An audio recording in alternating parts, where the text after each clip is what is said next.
August 4th, 2024 marked one of the most exhilarating final rounds the golf world has seen in years from, you guessed it, the 2024 Paris Olympics.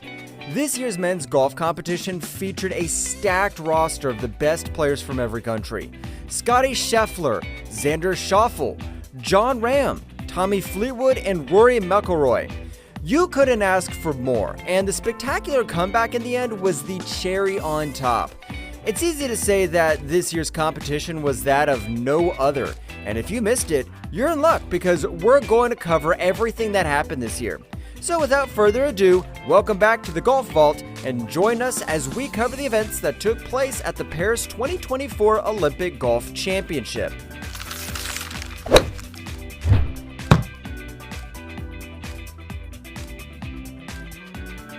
Let's be honest, most of you weren't or aren't familiar with the course that held the 2024 Olympics. After all, Les Golf National in Saint-Quentin-en-Yvelines, France doesn't gather the most attention, unless of course you watch the 2018 Ryder Cup. Nevertheless, it set the perfect stage for this epic showdown. Known for its challenging layout, the course tested the world's best golfers from 7,331 yards and a par of 71. As the competition began on August 1st, all eyes were on top contestants like Xander Schauffele, Jon Rahm, and Scottie Scheffler. There's something different about the Olympics. Maybe it's the nationalism, maybe it's the pride, but whatever it is, it brings out something different in every athlete. For that reason, it was no surprise that after round one, we had a leaderboard characterized by different individuals from all around the globe. The most surprising being the leader, Hideki Matsuyama. Matsuyama is an exceptional golfer, but absolutely no one expected him to lead after round one. Scheffler, Schauffele, McIlroy, there were too many mainstream names to expect Matsuyama to be on top after round one. But if there's one thing you cannot stop, it's a man who shoots an 8 under 63 in the first round, and that's exactly what Matsuyama did. Of course, there were big names under Matsuyama, such as Schauffele at -6 and Nyman at -5. But there were also some more underestimated golfers in the mix, such as E. Grillo and T. Kim, also tying for third at -5. Let's just say the first round wasn't going to everyone's expectations. Where was Jon Rahm or Scottie Scheffler? Round 2 was what we expected of the big names, to say the least. By the end of round 2, Xander Schauffele was in the lead at 11 under par with his posting of 5 under on the day. But also tied with him for the first was Hideki Matsuyama and Tommy Fleetwood. Fleetwood had just come off shooting a ridiculous 7 under par, and Matsuyama still had a great day at 3 under. The solo fourth position was now held by the one and only Jon Rahm with his 5 under on the day, and people were starting to feel like the tournament was going how they expected. Some other notable names in this round were Thomas Dietrich and C.T. Pan with an 8 under and 6 under respectively, putting them both at 8 under par for the tournament.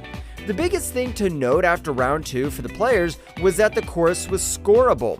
If you were able to successfully challenge most of the pins and roll your putts, you could go low. By this point, most of the players must have realized that to really win this thing, you're gonna have to give it everything you got. And that's exactly what started happening. Round 3 was not nice to our leader Hideki Matsuyama, and although he stayed even through his 18 holes, this was not going to win a gold medal.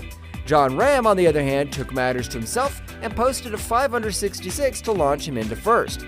Alongside Rahm was Xander Schauffele, who shot another impressive score of 3 under to hold a tie for the lead at 14 under par.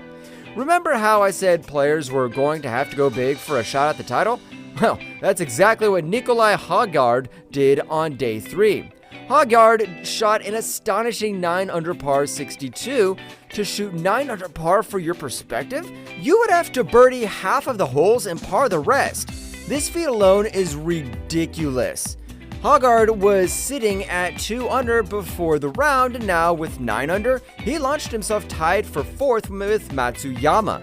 This just showed everyone how volatile the standings can be at Le Golf National, because if anyone in the top 23 were to shoot 9 under going into Sunday, they could match Jon Rahm's leading 14 under par. And that's exactly what someone did. Now, if you already watched the final round, you know what comes next. But if you didn't, you might be shocked by who took home the gold medal. Jon Rahm and Xander Schauffele were the heavy favorites entering round 4. Yes, Tommy Fleetwood was only 1 back, and Nicolai Højgaard was only 3 back after coming off a clinic performance 9 under.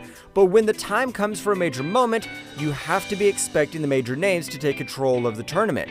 And the major names did take control, but Xander Schauffele was not one of them. Xander shot a 73 to over in round 4.